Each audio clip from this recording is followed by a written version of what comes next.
petite frayeur dans l'entourage d'Elisabeth II.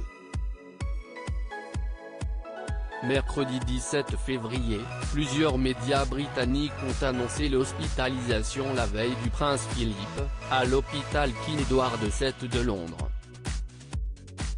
CST après quelques jours malade et sans se plaindre que le duc d'Édimbourg a finalement accepté de consulter et de s'accorder quelques jours de repos, en observation dans un établissement médical.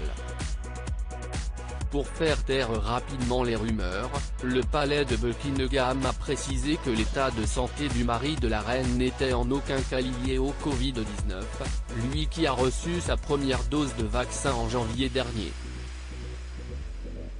Il était heureux d'être hospitalisé par précaution et il est de bonne humeur, a précisé une source à The Mirror, ajoutant qu'il a toutefois été un peu lent de faire entendre raison au prince Philippe, de nature réservée et pas vraiment du genre à se plaindre.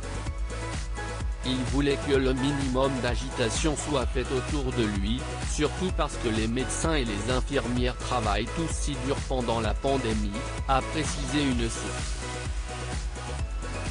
Une admission qui, si elle ne s'est pas faite en urgence, devrait durer plusieurs jours pour le prince Philippe, qui fêtera ses 100 ans en juin prochain, à qui les médecins ont prescrit beaucoup de repos. Et les visites lui sont également interdites, conformément aux mesures prises pendant la pandémie.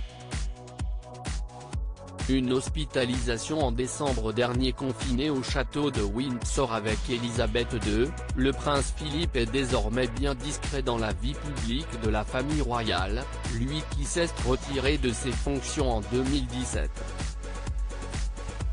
À 99 ans, il profite désormais d'une retraite bien méritée, toutefois marquée par quelques passages récurrents à l'hôpital, comme ce fut le cas en décembre dernier, à quelques jours de Noël.